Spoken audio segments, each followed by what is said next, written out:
Hello, everybody. We are live. Hey, how are you doing? Happy Welcome. Sunday, everyone. Happy Sunday. Welcome to a brand new episode of the Attractions Podcast. We're going to hang out here for a little bit, let the room fill up before we get started, but we have a lot to talk about. Is everyone exhausted from their 50th anniversary week? Is it, well, now, what is the proper way of saying it? Is it Walt Disney World's 50th birthday or 50th anniversary? I've been saying anniversary, though I mean, technically, wouldn't birthday also be correct? Like, it was born Yes, I on the guess. 1st. I guess. We'll just say the 50th and not Yeah. mention, yeah, just the 50th. No The cake. big 50. Well, there is, I saw Oh, no coat. someone So there post is that, is that going to be a Genie Plus thing apparently that you'll be able to take an AR picture yes. augmented reality photograph that puts the cake over the castle. That's terrifying. That it just proves that no matter how horrible something is, a generation later, people will be nostalgic about it. Like, Yeah, that's true. I mean, on the 50th, Josh dug up some old baby pictures of him when he was like this big when the castle was the cake castle. So those were fun to look at. yeah, All right, let's see who's in the chat. who we Blossom got? and Terry, what's up? Hello, Nathan. hi Nathan, Hi, Andrew. Andrew, What is up, Michael. Michael? Current. Oh, I'm glad your Oh, mom is going to be okay, and I hope she gets out of the hospital soon. yeah. Sending her our best. We're ready for the news. We have a lot of discussion stuff Oh yeah, today. bet you can't guess what we're going to talk about tonight. No, not at all. Not based on the thumbnail or anything. Six Flags, all Six Flags, nothing but Six Flags. I did watch a lot of Fright Fest vlogs over the past week too. Oh yeah. Yeah, it looks all right about what you would expect. From Um, which park? Gosh, I think it might have been Magic Mountain. I think it was Jacob the Carpetbagger's vlog Okay, all from right. there.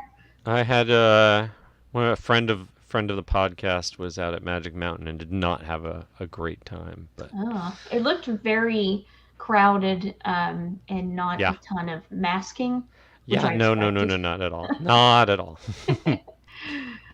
All right, it looks like we have about 20, 25 people in there. A Well, quiet one. a little small but mighty. Small but Yes, mighty. quantity is not as good as quality. I meant to say that differently, and my brain just kind of took the reins and it came out weird. Let's go ahead and get started. Let's do it. All right, in three, two. And two.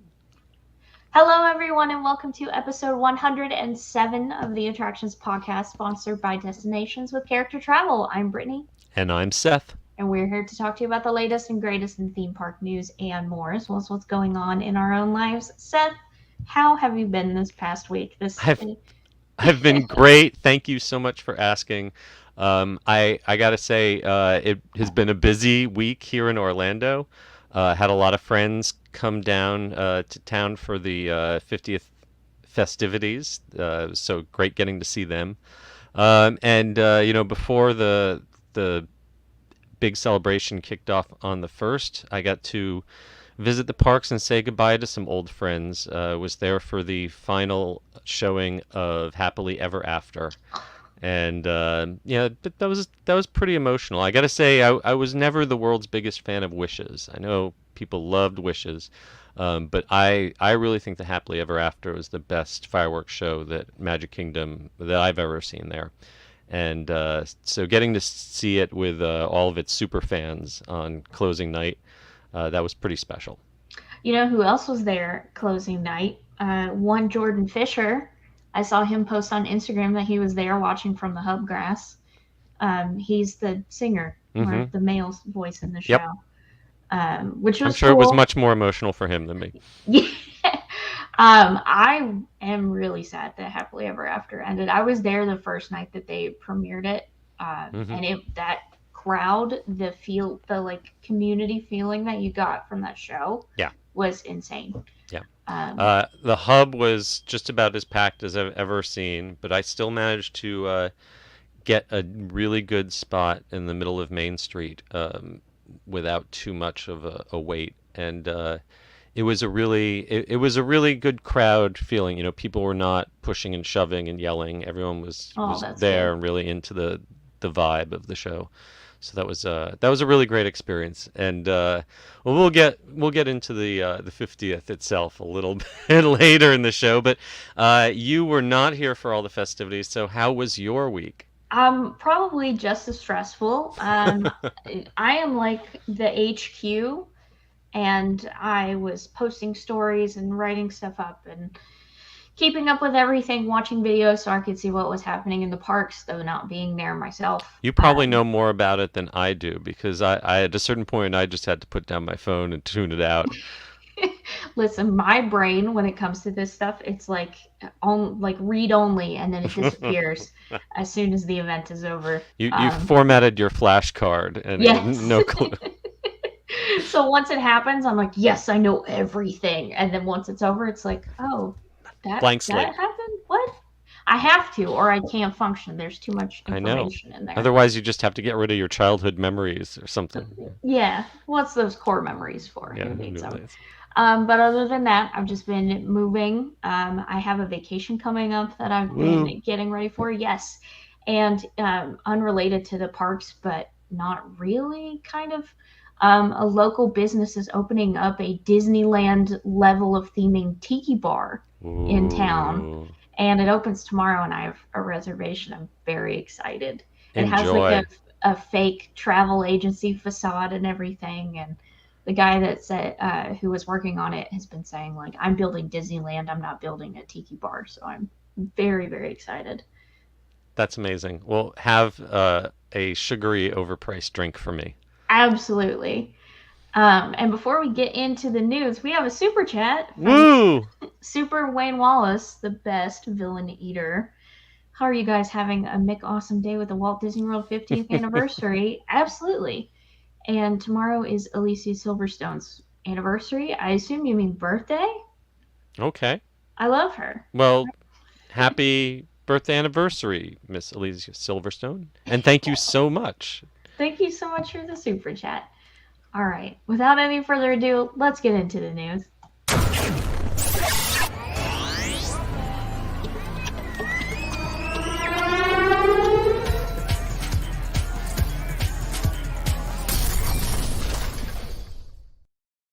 All right, first things first, if you Mm. have an Amazon Echo at home, or if you're going to be staying at a Walt Disney World resort in 2022, you're going to have a new voice assistant experience to take advantage of.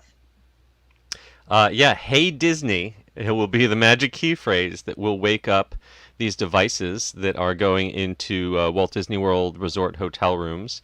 And they are going to be able to do everything from telling you park hours and when the next bus to a theme park is going to arrive, to letting you hear stories from Disney, Pixar, and Star Wars characters. I personally have a Google Home Dot Oh, device. well, you picked the wrong brand now, I didn't you? know, but I feel like this would be really great for locals too, because I, you can utilize that and be like, hey, how long is this thing? How long is this wait? And get that information before you head out of the house to the parks. Yeah, I personally, Alexa has infested my house. Not only a couple of the dots, but we have one of those shows, just like that, except without the mouse ears, sitting on my nightstand, and even one in our thermostat, believe it or not. Wow.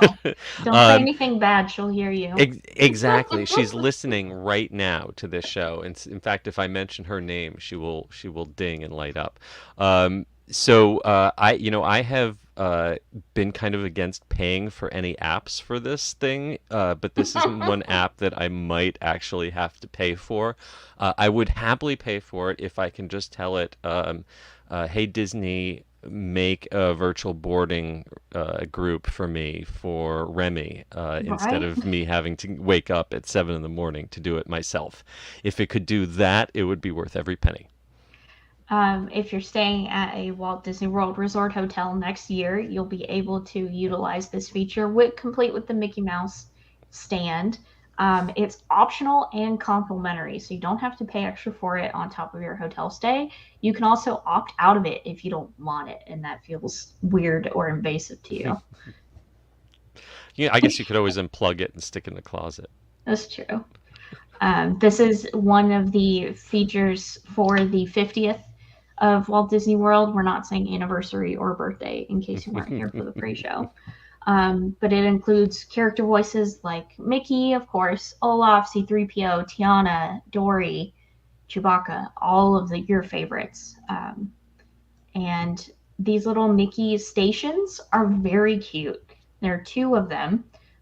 You can purchase this one if you are watching the video version on screen that has Mickey's classic red shorts with the yellow buttons. But if you're staying in a Disney hotel, it will be modeled after his 50th anniversary costume, which is cute. Yeah, with the iridescent Yes, coloring. can't forget that. Yeah. Oh, we got always got to say iridescent. Iridescent. Capital EAR. Next up, the worst kept secret, I think. Thanks to the likes of Alicia Stella, who has been keeping everyone updated on the internet for what feels like forever. A Donkey Kong themed area is coming to Super Nintendo World in 2024. Ouch. Yep. That's so far away. Yeah. The interesting thing is that they've announced that this will be the first Donkey Kong, and we've got a pretty good idea that Donkey Kong is going to be part of Epic Universe when that opens. So that's a pretty good sign that Epic Universe is not going to open until late 2024 or 2025. So you're going to have to fly out to Japan if you want to be the first to ride the Donkey Kong roller coaster. As you mentioned, our friend Elisa, head over to her site, Orlando Park Stop, and she's got some great videos explaining the Boom Coaster, which is going to create the mine cart trains seen in the Donkey Kong Country video games, even allowing you to seemingly jump over gaps in the track. It's going to be an indoor-outdoor coaster that's going to be the main feature of this expansion. And there's also going to be meet and greets and interactive things to do around the land, plus a shop, of course. I can't wait to see how Super Nintendo World grows, because now we have two different IP, and the Nintendo library is just absolutely vast. Yep. I mean, you look at the Super Smash Bros. Ultimate roster, and the possibilities are endless. But 2024 is rough. And if you think about what else is opening in Japan over the next few years, like next year, the Studio Ghibli theme park. And then the following year, Fantasy Springs at Tokyo Disney Sea. And then you have Donkey Kong for Super Nintendo 2024. That's a lot over the next few years if you're planning a trip. I've been planning my big Japan trip for 2024 for quite a while, so it looks like I picked the good year. Yeah, you Just got to make sure I'm there late enough in the year. All this stuff is up and running. Yeah. And no official word on whether or not it's coming to Orlando just yet, but the feelings and our guesses, we think it's going to happen. Yeah. It's definitely been in all of the plans and concepts that we've seen floated for it. So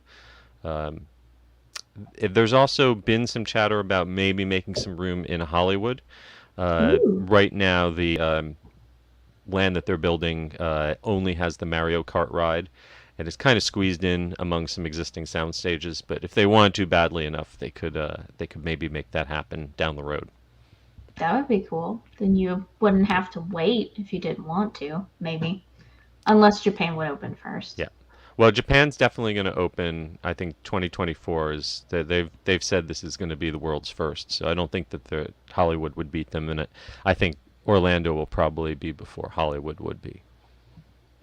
Fair enough. Part of the 50th anniversary, we got a ton of announcements. This one being that Guardians of the Galaxy Cosmic Rewind is officially opening in 2022. So that gives us a span of 12 months at some point within that year. They didn't even give us a quarter or early or late or nothing. So they can push that right up to December 31st and still keep their promise. I mean, if you look at this, this was a photo shared on social media. Look at the walls. Yeah, that doesn't look ready to go yet. No, it's still like Hmm. kind of like It's a work in sheetrock progress, looking. Yes. and obviously this is a new coaster style that's kind of a prototype. So it will need extensive testing uh, before it is ready for the public. So don't expect to ride this in early spring. Yeah. And Yeah. if you have not heard about this ride yet, they're framing it as kind of a off-world pavilion for Epcot for the Planet Off-world Xandar. showcase. Off-world showcase. I'm writing that one down. Where guests are invited to explore the wonders of Xandar Pavilion. Not kidding. That's what they're calling it. Yep. And something happens. We don't know what, we don't know at what point, but something will surely go wrong. And the Guardians of the Galaxy will come in and recruit you on some ragtag, flying by the seat of your pants adventure. And then you'll board these roller coaster cars that kind of turn you towards the action as you Hmm. go. The coaster also has a backwards launch, the Yep. first in Disney Parks history, which is really cool. Um, and who knows what will happen after that. Details are slim. Yep. I feel like we've been talking about this ride for forever. This is being billed as one of the longest enclosed roller coasters in the world, and from the photos that we have seen of the interior of the show building, it looks like a fairly decent coaster. They're calling this a story coaster, and they're also kind of they're saying that their big innovation is that the cars can rotate to face different directions. I don't know how big an innovation that is. Gringotts has been around for a little while. It does that too. But granted, Gringotts is not really much of a roller coaster. This looks like it will be a much more satisfying coaster experience. Um, However, what will be inside that building in terms of sets and animatronics and props, we're guessing pretty minimal. We're thinking that there's going to be some set pieces and a lot of projections. So keep an eye out. Hopefully, they will share more as 2022 approaches. Maybe we'll get an opening quarter or month. Hmm. We can narrow it down eventually. Maybe. Speaking of narrowing things down, we finally have a departure date for the first Star Wars Galactic Star Cruiser voyages. I use that word super lightly. And a date when bookings will open, Yep. which made me simultaneously nervous and excited. Yeah, so set your alarms for October 28th, 2021, coming up right at the end of this month, because that's when you can start making your arrangements to take a 2-day cruise on the Star Wars Galactic Star Cruiser. And those departures from the planet will begin on March 1st of 2022. If you are a DVC member, a pass holder, or a Disney Visa card member, keep an eye on your emails because there's going to be some special booking opportunities early just for you. And you know what? I have a Disney Visa card, and that would be something that they offer Mhm. when I can't You're- afford Yeah, the stay. yes. It's like, here's a chance for you to book early. Yeah, let me just give you $5,000. Yeah, we've talked before about how this is a fairly pricey endeavor. You're basically talking the price of a luxury cruise for two people to do this.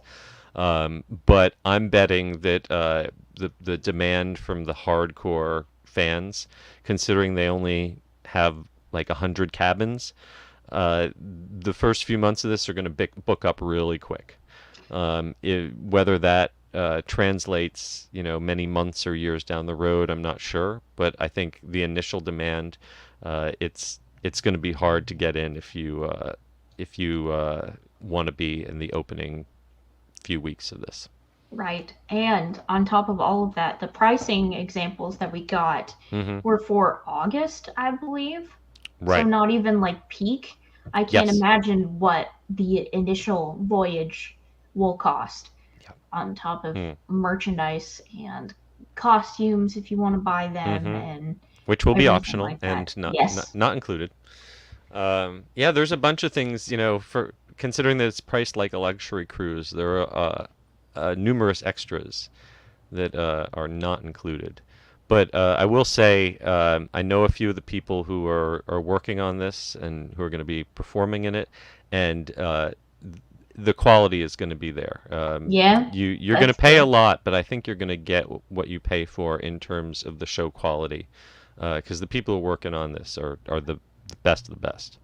That makes me really happy to hear. Maybe they'll do like a bargain weekend or something.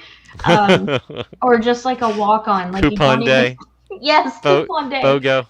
Oh, or you don't even have to stay. You just get to like go in, you get like a couple hour time slot to like walk around and stuff. I would even do that. Um, but very exciting. Keep an eye on your email if you are a pass holder, DVC Hmm. member, or a Disney Visa card member. And make sure you got your money saved up. And our last bit of news before we get into the main attraction, because it's very discussion-y based. Over at Universal Studios Hollywood, a new mandate has gone out for LA County, or it will on the 7th. That will require Universal Studios Hollywood and potentially Six Flags Magic Mountain to require proof of vaccination or a negative PCR COVID test in order to visit the park if the attendance is above 10,000 people Yeah, that we day. We talked about the possibility of this happening last week, and at the time, Universal was kind of like, we're not sure. Now they've said on social media that people are going to have to be prepared to either have that proof of vaccination or proof of negative test ready when they're visiting the park. And this officially kicks in on October 7th, but there's kind of an asterisk. They Yeah. followed up with saying this order only applies to gatherings of over 10,000 people. So we're not 100% sure, but it seems like they only plan on enforcing this on days when they expect attendance to break 10,000, which, in the slow season at Universal Hollywood, there are many days when they don't hit 10,000 people. However, with Halloween Horror Nights going on, those events can break 10,000 people. So we're going to have to see whether this is enforced for day guests, whether this is something that's only done on peak times. Um, but if you are planning on visiting the studios, make sure you've got your materials prepared in case you are asked for them. I will be there very, very soon. So I Yeah. will let you know how that goes. I've Yes, hunted please do. down my card and I ordered a little like slip case to put it in so it Nice. doesn't get all crumpled up. Don't Um, laminate it. I won't. I won't. But I'm very I curious was to t- I see was that was how. more to our listeners. Sorry. Oh, yeah. I knew you Don't wouldn't do laminate that. your cards because then I don't know what happens, but it's not good. Um, I wonder if they would ever limit park capacity to And 9,999. that's the question. Whether do you cap it or do you spend the money on the labor that it would take to verify all of this? Yeah. So yeah, it's an excellent question, and I'm curious to see what's going to happen. October Yeah. 7th is when the policy goes into effect, and if anyone's out there on the 7th and wants to let us know what it's like, please tell us. Yeah. And also self attestation. So saying, like, yeah, I'm vaccinated, or Yeah. yeah, I just got a test and I tested negative. That does not count. You have to have your FDA or WHO approved Hmm. vaccine card that says when you got your dose or doses or your booster and or your test. So Yeah. And I believe the test has to be a PCR. I don't know if they accept antigen tests. So a lot of those rapid at-home tests would not qualify. so keep that in mind. And I think those tests, the PCRs are like $45 a pop. Mm-hmm. usually, and some insurance covers them and some don't. So keep that in mind if you're visiting. I think it is safe to say that this probably won't happen in Florida. um, I wouldn't anticipate that. Nope. But it Nope. never hurts to at least know where your card is at, just in case, you know. Yeah. Always know where your towel and your vaccine card is. Yes. And I can't believe it, but we are getting on to the main attraction. And before we do, let's hear a quick word from our sponsor. Here at Destinations with Character Travel, we offer the best experience with your travels. Need to visit the thrilling Disneyland Resort, Walt Disney World? Maybe lounge about on a Disney cruise or any other major cruise line? No problem. So if you're looking for a stress and hassle-free vacation, visit us at www.destinationswithcharacter.com. Contact us today and let us plan a magical vacation for you and your family. It's time for the main attraction! And this week's main attraction, unless you've been sleeping under a rock, is that Walt Disney World turned 50 on the 1st. It did? What? I It hadn't did. heard. Happy birthday. Confetti, confetti. Birthday and or anniversary, depending on the way you want to phrase it. Yes. We won't get into that debate. We had that already. And because so much has happened, we are just going to run through everything and just talk about it all here. Kicking things off with, I think, one of the first events that they had was the reveal of a new wrapped Southwest plane, which our own publisher, Matt, was able to fly to Houston to go check out and fly back to Orlando on. Oh, wow. Yeah, they flew him out there, and they got to see the plane unveiled, and then they rode it back. Nice. Well, Yeah. it is. I love that it's got a collection of character icons, including the orange bird and Figment too. I love the way even the swan boats, which were extinct before most people listening to this podcast were even born. I love the way that they really dove into some of the old school icons for this decoration.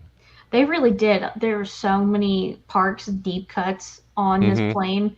I highly encourage you to go check out the video on our YouTube channel where we pan across the whole thing and see how many you can recognize and point out, because there's surprisingly a lot.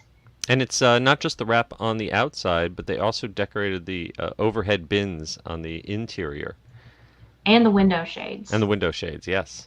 If you are into aeronautic things, we have the tail number on our website. It's actually N954WN. And if you search for that, you can track it and see where it goes around the country for the next year and few months. Yes. I'm sorry, it's only for about 6 months. It's till March of 2022. And to celebrate this new plane and the 50th anniversary of both Southwest and Walt Disney World, which is why they did the whole thing in the first place, they're doing a 50 days of giveaways sweepstakes in which a winner and up to 3 guests can receive a Southwest and Walt Disney World prize package every day of those 50 days through Nice. November 16th. I've been entering every day. No shame. If you're interested, you can head over to southwest.com/50 days and enter yourself. The vacation package includes hotel lodging, Disney park tickets, a Disney gift card valued at $200, and round-trip air travel to Orlando, which is valuable in itself. Nice. If I win, do I have to go to another city in order to fly to Orlando? Hmm. Hmm. You don't count. I don't count. It says in the fine print, Seth Kuberski can't win. Yeah. Well, I believe that. But it seems very cool. The event also featured Mickey and Minnie. It had some of the singers from Walt Disney World singing and representing all 4 parks, which was neat. Very cool. Lucky Matt. Yeah, lucky man. The Main Street Confectionery also reopened this past week as part of the 50th anniversary at Magic Kingdom, and is now sponsored by Mars Wrigley and features tons of M&M's type stuff. specifically a wall of candy. Yeah, I got to check this out on the same day I was there for the finale of Happily Ever After. And from a shopping experience, it's much more pleasant. It's much more open. They moved around the cash registers to create a lot more space to move around and browse. You can find things a lot more easily. The open kitchen, or the show kitchen, which is glassed in, is a lot more visible. And they've added some fun new things, like you mentioned, that giant wall of rainbow of M&Ms in every color, plus a new candied popcorn customizing station where you can pick a different flavor of popcorn and have different toppings added to it. The thing that I liked the best about it is that they now have mobile ordering that works Ooh, really, really well. My that's wife is a good. big fan of the Mickey-shaped Rice Krispie treats, and we have to get one of those every time. But usually it involves waiting in a slow line for the cashier to get one picked out of the case. Now you can go into the app, you can see all the available styles. They've got one now that is topped with smashed Snickers bars. Oh, It's pretty good. Not as good as the one topped with M&Ms though. yeah. But you just do it all on your phone. I anticipated that I was going to have to wait just to get into the store, wait again to pick it up. Nope. Breezed right in, picked it right up. They even apply your discounts and everything. Works fantastic. That's awesome. Going into the confectionery before this refurb was always chaos. Yeah, Very, absolutely. very stressful. Everything was so tightly packed in there because they also had to account for the hat shop next door, which is now gone and Mm-hmm. taken over by the confectionery. Yeah, the Uh, candied popcorn is now where that was. but that's great to hear because Hmm. I love the sweets and the treats, but I always avoided it and would go get snacks from Big Top instead, um, Yeah. just No, because it was easier to navigate. yeah, now you can either mobile order or you can still, the way they've rearranged things, browsing and checking out's a lot more pleasant. I will say there's a really interesting kind of design choice that the Imagineers have introduced some characters with backstories. They've got kind of a diverse group of different bakers and candy makers from different cultures that are represented on some signage near the front of the store. And I always enjoy reading these kind of backstories that the Imagineers have. But there's a total disconnect between these stories and what they actually sell in the shop. And this is something like, at Universal, they don't have a Wizarding World candy store filled with just, M&Ms and M's and Snickers. Here we've got these signs telling us these lovely stories about a Polish immigrant who bakes jelly donuts, and one from Japan who makes mochi, and another one who makes rugula, which is a Jewish pastry. But you can't get any of those items in the store. It seems really odd that they've created this whole backstory to weave in these cultures, but not brought any of that into the menus. And I don't know how popular any of those things would be. But it would be nice if they had, the offerings behind the case tie in to this theme that they've added to the shop. I think if the citizens of Main Street were still a thing, it would be really cool to see these people Hmm. too in like Yes, walk absolutely. around character form. Absolutely. It could, I think it could add a lot of richness, to the experience of it.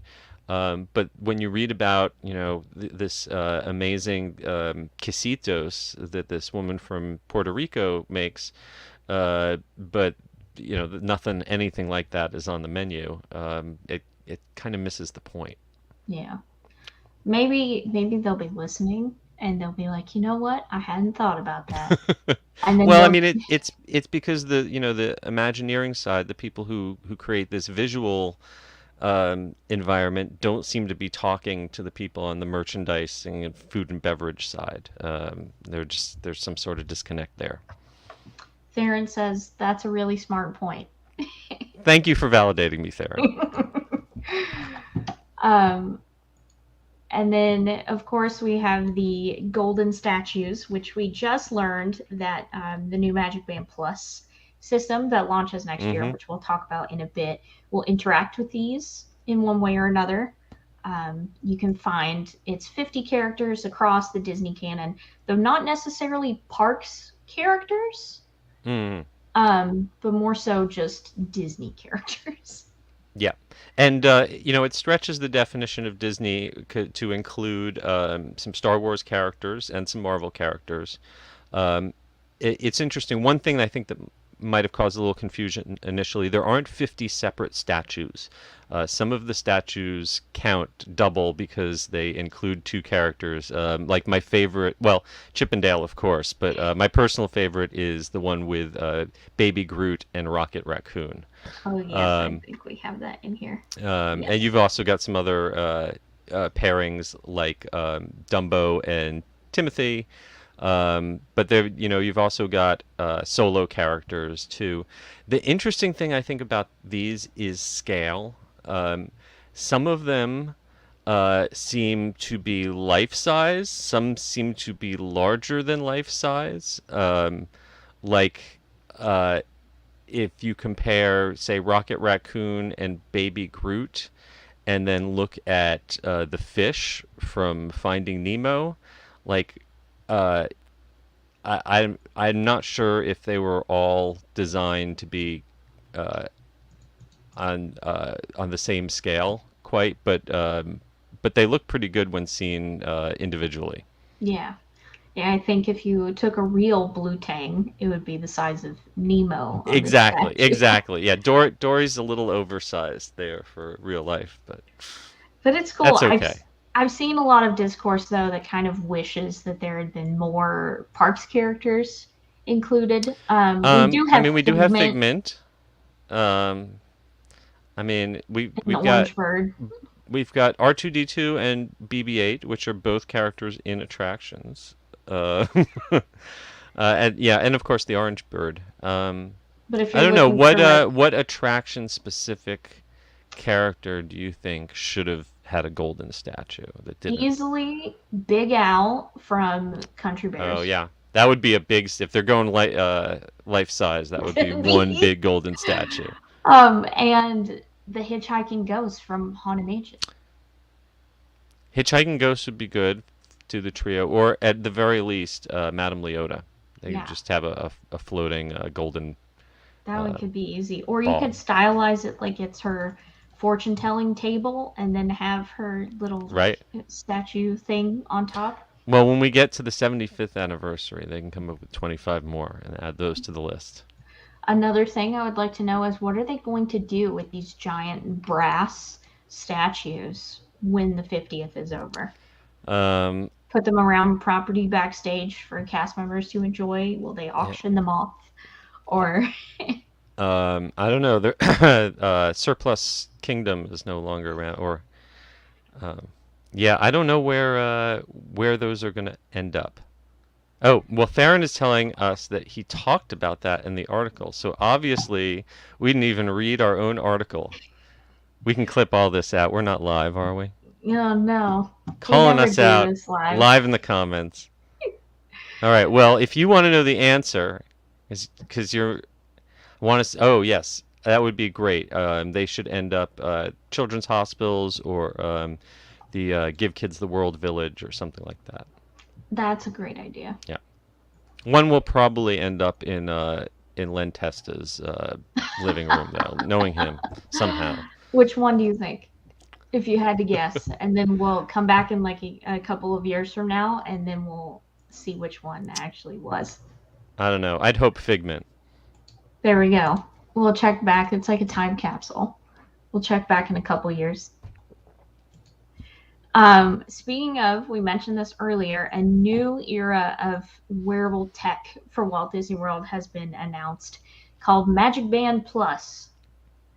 This is kind of interesting because it wasn't so long ago that we were hearing rumors of Magic Bands going away altogether.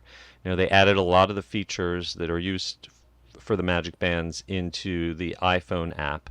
You can do a lot of things with tap to pay now instead. And they discontinued giving them out free to resort guests. This is a brilliant way of bringing more attention and interest back to something that some people had thought was kind of a failure. Yeah. And I gotta say, I still wear my Magic Band when I go to the parks because it's still in many ways more convenient than pulling out my phone.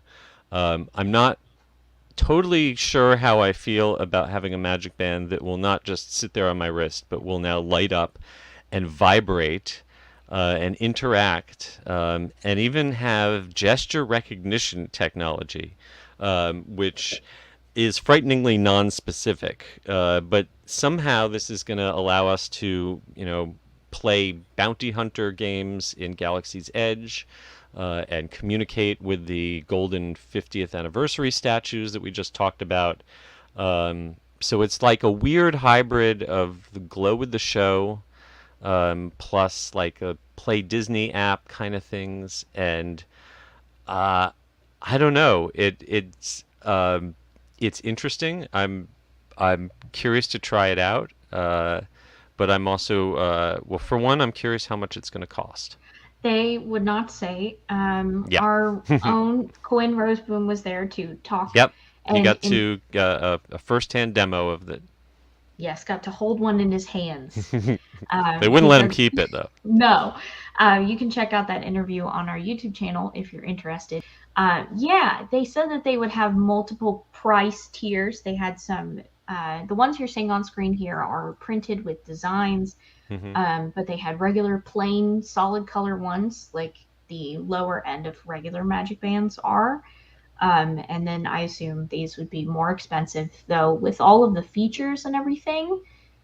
And with the recent price increase of the Magic Band 2s, I guess, because that's the second generation, I would be surprised if these were any less than $40 for the lowest tier. Yeah, that was my guess that these are going to be in the $40 to $50 price range, with more for, customized ones or collectible editions. And so at that price point, I also am curious to know how long the batteries are going to last, because these are doing a lot more. Just vibration alone. Anyone who has a game console controller with haptics knows that eats through your battery. Yes. So I'm curious if these are going to be rechargeable or exchangeable for a new one when the battery wears out. My classic Magic Bands have held up for a really long time, but that system uses hardly any power. And something that's going to light up and have gesture recognition, that sounds like it's going to need some juice. Yeah. And Quinn was Theron able says they to. are rechargeable. Okay. Yes. So Quinn I'm- was able to confirm that. They Okay. come with a cord that you Oh, can wow, plug okay. into them. So in addition to having a battery to keep my iPhone charged when I'm in the park, I'm also going to need to have whatever I need to keep my Magic Band charged. You're gonna just have to have. Hopefully it'll last through at least a full day or a couple days, because normally I just toss mine into my glove compartment and don't think about it until I'm headed back to the park. I mean, from like the haptic standpoint, this isn't a brag, but it's gonna sound like one. I have a PlayStation 5, and the controller. One of the few, one of the lucky. And the controller has haptic feedback built into it, and it's super intuitive and fine-tuned. But It you adds can't, so much to the experience when it's Yeah. done well. Yeah. but you have to charge it like once a day, Mm-hmm. or it will die, and you can't leave it unplugged overnight because the battery will drain. So I would imagine if you are like a frequent park goer with this type of Magic Band, you're gonna have to charge this sucker like every night Yep. before you get up to go to the parks the following day. It's like I have all my devices lined up on my nightstand, and there's just no more room. I will say I'm a bit disappointed that they're pushing this wearable so hard, but we have yet to get like a Magic Band app for Apple Watches or Android watches and things. Oh, yeah. I mean, that 'Cause- would be great so that you could just have one device instead of. I mean, do you wear? Okay, so if you wear an Apple Watch, which I do not, but would you wear this on one wrist and the Apple Watch on the other, or would you have them both on the same wrist?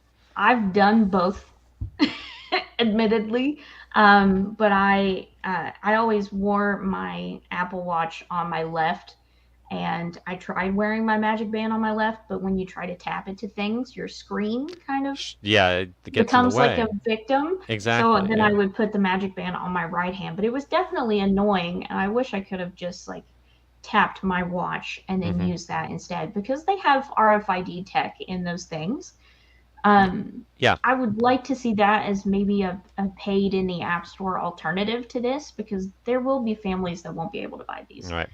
So Um, so far we've told Amazon that I will pay for the Hey Disney on Alexa, and you have told Apple that you will pay for Magic Band on your Apple Watch. So okay, Theron says you can tap your watch. I assume through Apple Wallet, putting your pass in. and Alexa is now telling me, I'm sorry, I don't know how to do that right now.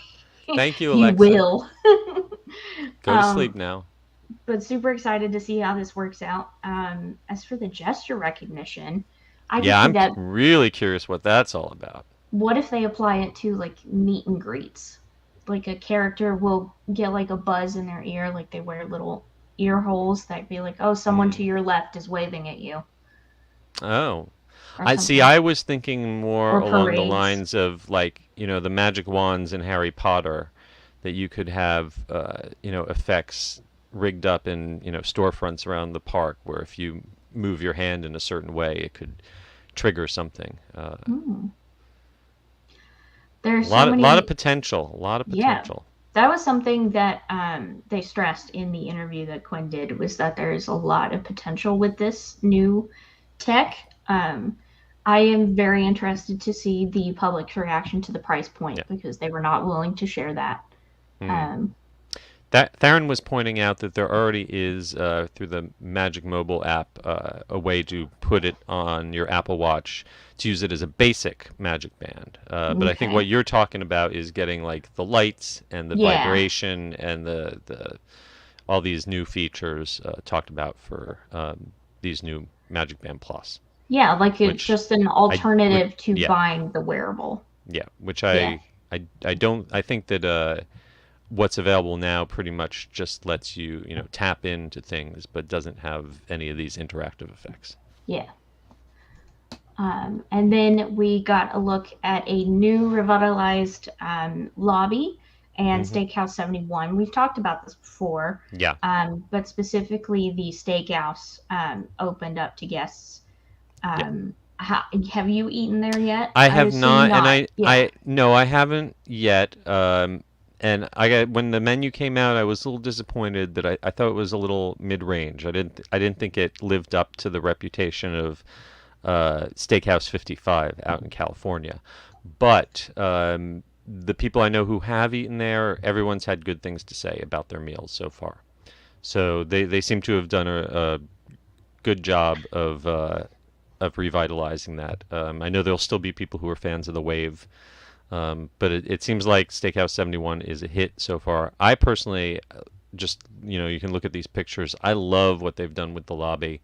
It reminds me a lot of when they revamped the Disneyland Hotel out in California with Mary Blair artwork and early year concept art. And it's so much more charming. It's a lot less cold, but it still pays tribute to the hotel's past. It's not too modernized, but it's still got that classic contemporary feel. Yeah. I think I used to hold the opinion that depending on where you entered from, contemporary looked like a hospital. Just because Yep, it's so stark white yep. and wood and the clean smell, it just triggered hospital in my brain. Hmm. But I'm very excited to see it Yeah, in it's a person. much more welcoming entry statement for sure. Yeah. And of course, with the 50th comes all things merchandise. I don't have photos to share with you, but there were a handful of collections, including some dated merch that went by super quickly on Whoosh. the day of. I think if you weren't throwing elbows, you didn't get it. Listen, I saw some ugly videos on social media of, I did too. it's just stuff, people. It's just stuff. It's just stuff. And there is an argument to be had about how people expected this anniversary to be really big and super eventful. Because the last major anniversary that we had was Disneyland 60th not too long ago. But this kind of feels like, at least from my perspective, I'm not in Orlando, felt like a merchandise event than anything else. I mean, we got to say, the pandemic, the collapse of the global economy might have put a little damper on things. Yes. Obviously this is not the 50th anniversary that I think they thought of when they started planning it 5 years ago. Having said that, I was there at Disneyland for their 50th anniversary, not on the day, but during that celebration. And on top of the fact that there was just a lot more new entertainment, more new things in Disneyland for their 50th. They put a lot more TLC into the classic attractions in California. I don't feel like, having gone through, a lot of the classic e-tickets in recent weeks, it doesn't seem like they really spent a lot of extra pixie dust, cleaning up things that were broken or stuff that was burnt out. Maintenance doesn't seem like it is what you'd hope it would be for that big 50th anniversary. And that disappointed me a little bit. Yeah, and then we have things like the refurb of Spaceship Earth that got canceled. And then just... I mean, they did add some stuff to Haunted Mansion. Or was that Disneyland? No, the December, January portrait. I think that's at Disneyland. Sorry. Yeah. See? Be fair to Orlando. I'm trying to grasp at straws here. Yeah, I mean, we have. I mean, some of the things that were a little disappointing to me. I think it all started with a train. Just like Disney all started with a mouse, Disneyland all started with a train, and to have the train closed for the 50th without any date of when it might come back. We don't even have a year for when Tron will be complete. Theron, of course, does point out the silver lining. Our gift for the 50th was standby line for Rise. And, is that a gift? And, well, here's the thing. If you had asked me a couple of years ago to lay odds on, is it going to be busy at Disneyland or Disney World for the weekend of the 50th? I would have said yes, it'd be pretty busy. I didn't go to the parks themselves on the 1st because I couldn't get a park pass reservation with my annual pass. But I went in the day before and I went in on the 2nd, and it's been dead. There have been lots of people camping out to see, the first showing of Harmonious or Disney Enchantment. Lots of people lining up for souvenir popcorn or special merchandise. But there's no one in line for the rides. I went yesterday to Hollywood Studios and did all 3 Star Wars rides in 90 minutes. And that includes doing Rise of the Resistance. From when I got in line to when I was in the briefing room with the Rey's hologram was 40 minutes. Wow. I mean, that's not to go from requiring a virtual boarding to, I've waited longer for Small World, than that. And it's like that. You can hop on Flight of Passage today with a 20-minute wait. It's eerie. I hope this is one of those things like the way the opening weekend of Galaxy's Edge at Disneyland was dead because everyone was so scared of the crowds that no one wanted to come. And this doesn't portend a big downturn in attendance here because it feels like they were prepared for much larger crowds than they've gotten. It's great for us locals right now. If you have been waiting to go to the parks, go right now. But financially speaking, I hope for the park's sakes that it doesn't keep going like this forever. Yeah, and especially because they brought back some of the Epcot Yes, entertainment that got yes, cut. and thank goodness. And Yes. we need that stuff to have attendance to keep them around because if we lose them again, they ain't coming back a third time. Honestly, I'm surprised that we got them back at all. This was like a very left field Yeah. announcement, but everyone was so excited on social, and also the acts on their Facebook pages and Oh Twitter yeah, all of them on pages. social media were just giddy. Yeah, Um but as uh, far as yeah, Matsuritsa, the taiko drummers, who have been at the Japan Pavilion since I was a kid. I feel like they've been there for in some form. They are coming back. Alberta Bound, which performs kind of Canadian folk rock, and they're going to be, I believe, on the Mill stage outside of the Canada Pavilion. And Sergio, who's kind of a love it or hate it. He's a juggler and he's a mime, and you're going to be able to find him again over in Italy. but other than that, we have no word on any of the other Epcot entertainment acts Yeah. like British Revolution.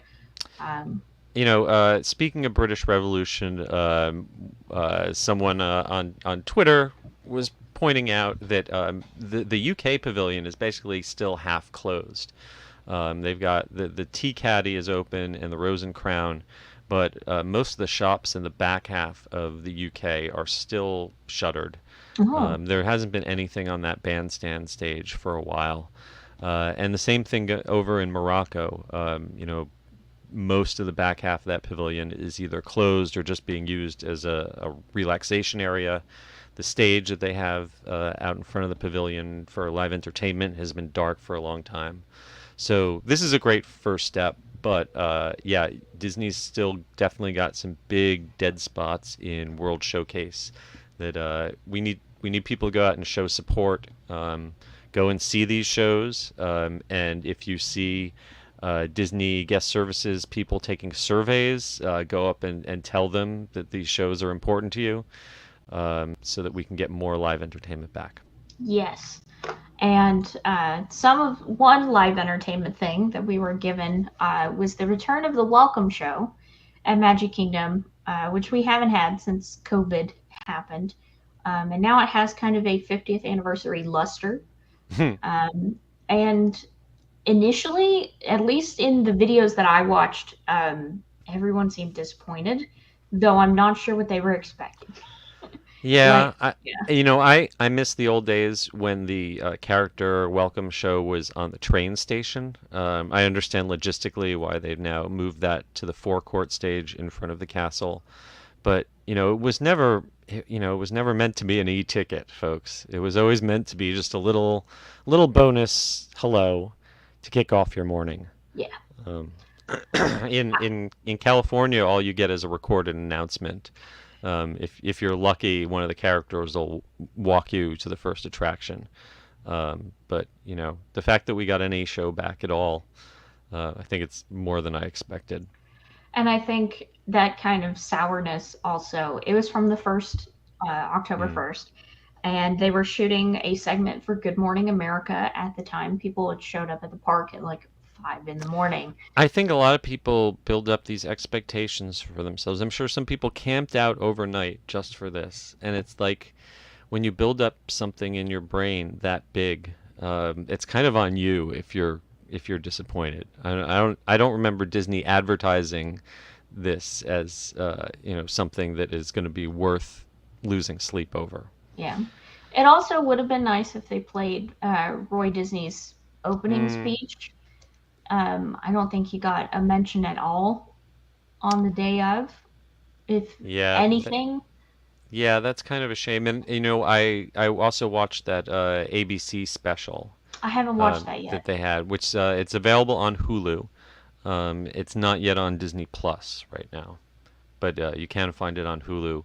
And it was well produced. There were some great little interview clips, but I agree. I don't think it gave a lot of credit to Walt. Spent a lot of time talking about Walt's ideas, but I don't think Roy gets enough credit for basically pretty much dying to see that to completion. Like he held on to the end and made sure it was open and successful, and pretty much passed away and never got the retirement he deserved. So Yeah. yeah, shout out to Roy.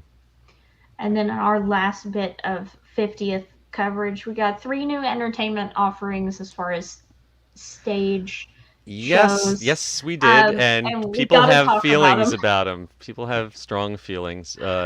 For the record, at this point, neither of us have seen them in person. Yes. I have my Park Pass reservation for tomorrow to see Harmonious. Thursday to see Harmonious at Epcot. Tomorrow is Enchantment at Magic Kingdom. I've tried to remain semi-spoiler free. I kind of watched the live stream videos that Disney put out with one eye closed. Um, so I won't go into any details about particular music choice or anything. But Oh, well, yeah, then so I which guess one I should we won't start either. with? Well, I have Kite Tails up first because it's kind of like Okay. had a not a heel turn, but like a baby face turn on the internet, to use wrestling terms. Um, People hated this when it first opened. They were memeing the crap out of it, making fun of it. And granted, it's very funny and easy to make fun of. But now the consensus is that people like it. I don't. So yeah, and I got a friend who just saw it today and was like, he was saying he thinks it's going to be a cult hit. That Oh like my it's going to god. be one of those things that's like so bad it's good, or that people kind of get into. Um, yeah, so this is in the same amphitheater that was originally designed for Rivers of Light. Rest in peace. Yes. They are now driving around jet skis, towing giant balloons that kind of look more like Macy's Day Thanksgiving parade floats, of characters from The Lion King and The Jungle Book. I believe they alternate two different shows, actually. Plus, they've got folks in the stands dancing around with birds and kites on poles. Um, I think a lot of the clips that we're seeing shared on social media stem from the fact that these giant kites are very impressive when they're moving the way they're intended to. But when they're done with a scene, apparently the best way for them to leave stage is to be violently crashed into sections of the stadium. And they've actually like this is intentional from what I understand. They've covered the benches with, so that they don't get ripped or anything, and they're deliberately driving them to land them in unused sections of the stadium. But it looks kind of odd to see Baloo careening next to the audience and just doing a backflip and slamming into the ground. It's not graceful. Like they're graceful when they're flying through the air, but then they're taking a header, and it kind of looks like Disney's Jackass, I would and watch that.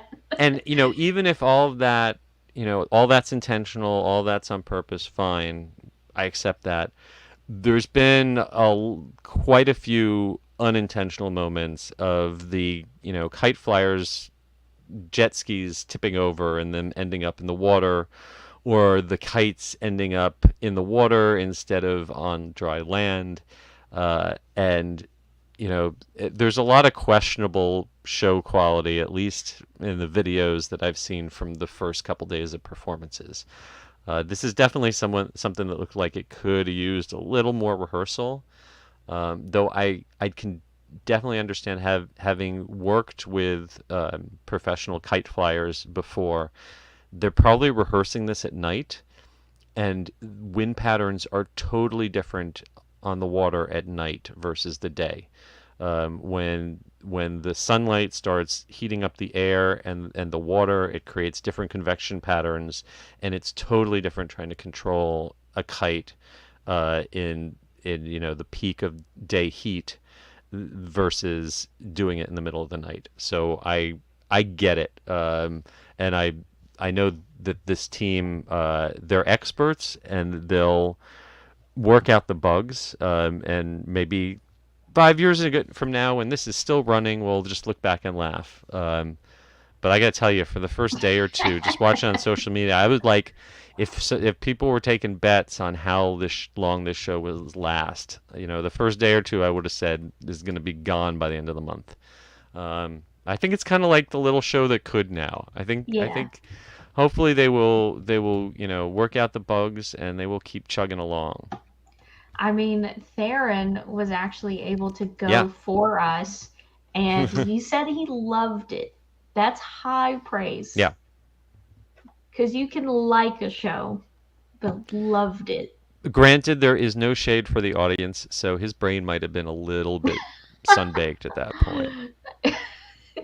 You can tell us, Theron. It's no judgment. Yeah. This is a judgment-free, safe space. Show quality aside, I am very curious to see how many people this attracts. Yeah. The videos I've seen have not shown full seats.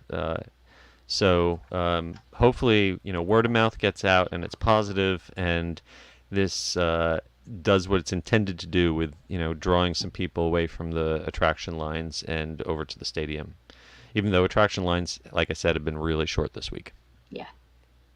And the next up, you said you weren't going to necessarily mention song choices. You can, like I said, I just sort of clipped my way through it without, because I want to be somewhat unspoiled when I get to see it in person on Thursday. But go ahead and spoil me.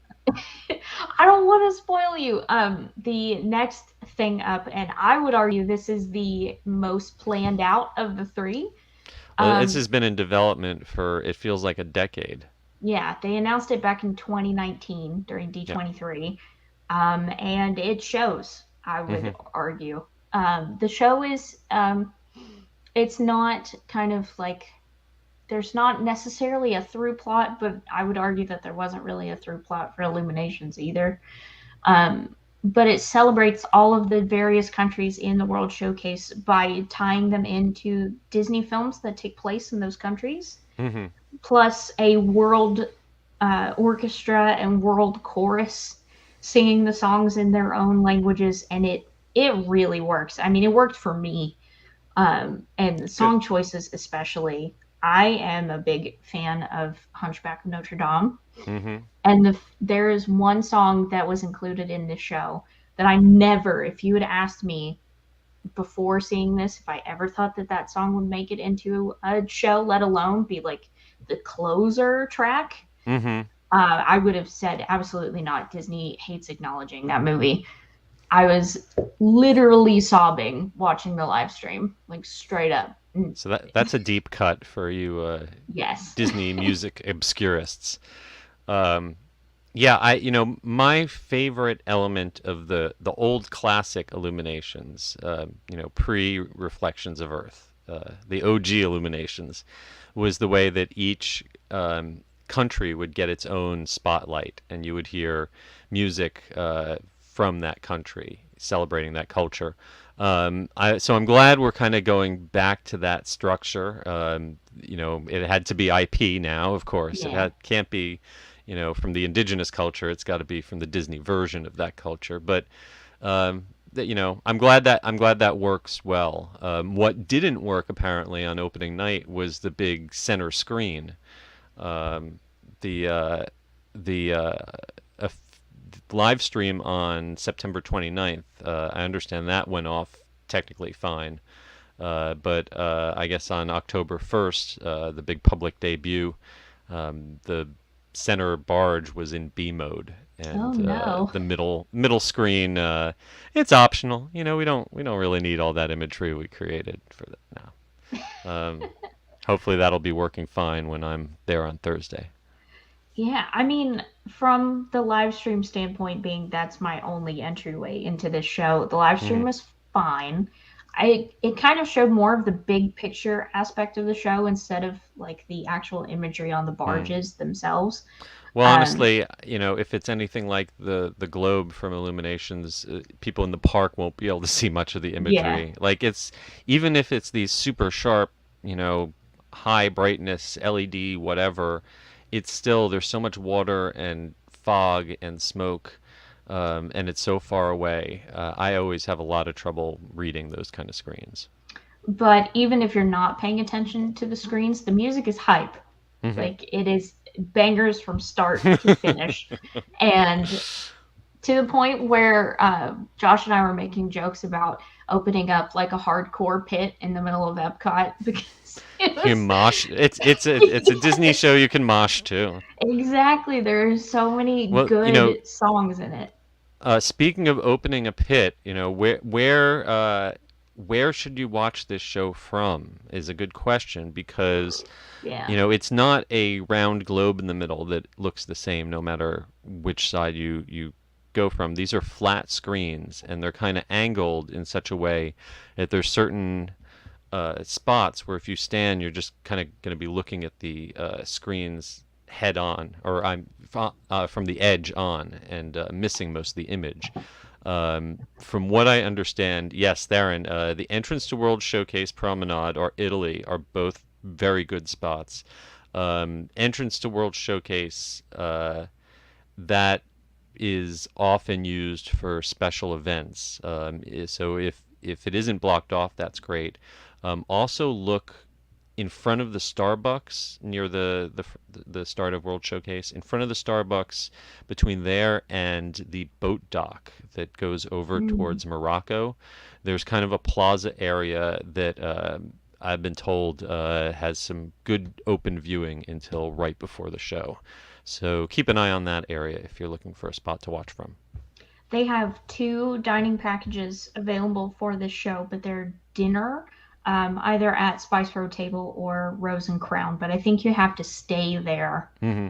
to see the show. It's not like a dessert party or where you eat and then you go to that plaza area in Yeah. the front of World Showcase. I think you just have to stay where you're at.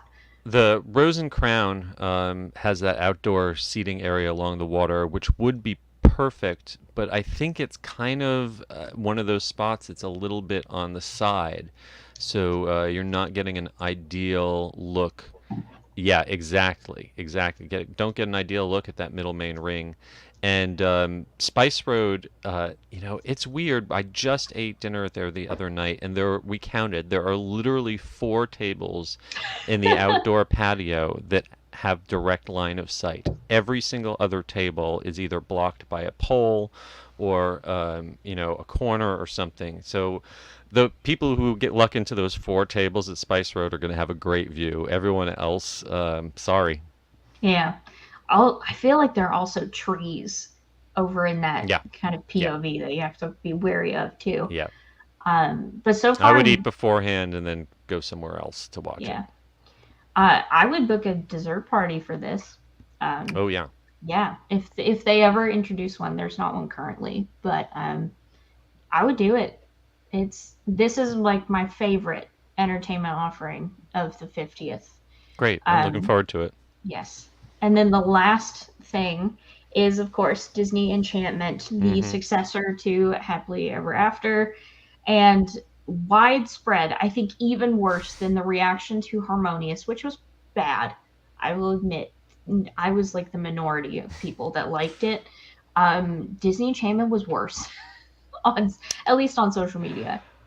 Well, in all fairness, people were really emotionally attached to Wishes. People Yeah, said, Wishes is the best show ever. How could you take that away? Nothing will ever be better at it. And then they brought in Happily Ever After.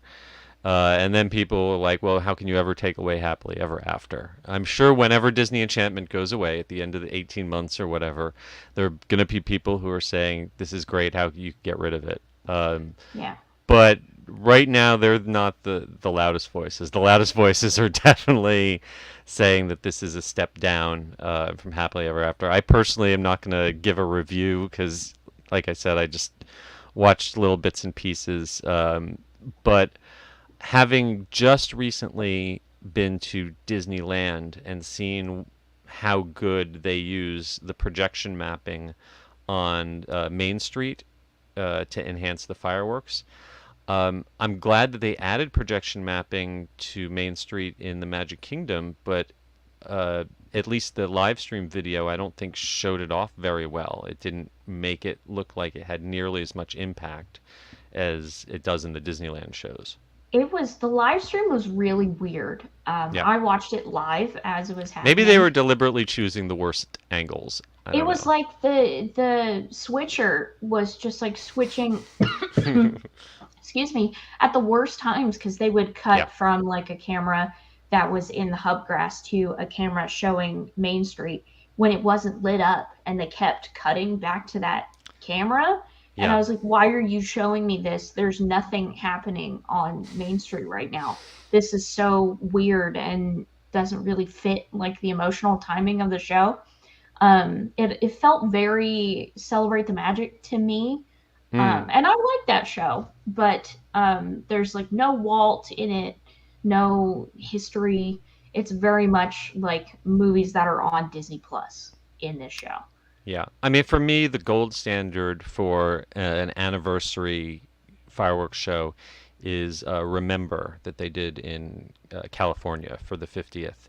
And they kind of recycled that several times over the years. But what was so great about that is that it wove in a lot of audio clips from old attractions and imagery from old rides. And it was really about celebrating the history of Disneyland. And I feel like this show was just more of a generic, um, generic mishmash of Disney movies and Disney characters, but not Hmm. so much specific about Walt Disney World or the Yeah. Magic Kingdom. And from a technical standpoint, coming from Happily Ever After, which had new hand drawn animation Hmm. for the castle, to recycled motion graphics cut and pasted from the movies, it looks gross. Yeah, I mean, and again, I'm holding off judgment till I see it in person, but yes, the architectural projection mapping, they did some amazing things in Happily Ever After with making the castle bend and warp and crumble, and I don't feel like this feels more like just slapping animated GIFs on the side of the castle. Yeah. One thing I did like, and I will give it this, Angela Bassett is the Hmm. narrator for Disney Enchantment. And if you didn't know, she narrated the Imagineering story Hmm. on Disney Plus, the documentary. And she is fabulous. Like, she is the one redeeming quality for me, at least until I see it in person for this show. And it just makes me sad. I didn't like it more because she did such a great job with her narration. If you want to see a really great Magic Kingdom fireworks show, look up that 50th special on Hulu that ran on ABC the other night, and Eric Jacobson conducts the Orlando Philharmonic. They do a medley of Disney movie music with fireworks and projections on the castle, and it's a better show than this one, I think. Wow. Yeah. Okay, I know what Shame I'm that was a doing. one night only. I know what I'm doing as soon as we're done Yeah. recording this. Who's to say that this will not get better? This was only announced like a few months ago, to be fair, and Harmonious was announced Hmm. 3 years ago. If Um, it seems it does not seem like it has the depth of its development as Harmonious or some yeah. of their past shows. Yeah, for And sure. part of me, and this is just speculation on my part, part of me wonders if they had plans for like a Happily Ever After 50th end tag or something. Hmm. But COVID kind of got in the way, and they were like, no, we need to make up for everything we've lost with a whole new show, and just didn't have the time in order to really flesh it out how they wanted it to be. I'm not sure. It Well, I just seems mean, like there's a disconnect there. hopefully, worst case, if you really hate Enchantment, just don't stay for the fireworks for the next 18 months. Use that time to ride Seven Dwarfs or whatever you like instead, Yeah. and hopefully Happily Ever After or something else will come back and take its place, and we'll all move on. Yes. It's as it's not a castle cake. It's if this is the worst part of the celebration, that we got off pretty easy because it's not a castle cake. Theron says he does really like the main song, though. Oh I yeah, think. Yeah, the yeah. main I think song is good. it's catchy, and it's not Wishes. Anything Yes. but that song. That song is like torture to me. I will say I think the new marketing song The Magic is Calling is my torture. I've been hearing it everywhere, and I'm that's my torture, personally. No disrespect to everyone who's worked on it. You worked very hard, and it's apparent. It's just it every, really gets in your every time brain. you're like on a conferencing call or waiting for a presentation, they just play it endlessly. Yes, and it's on the floats, and it's in commercials.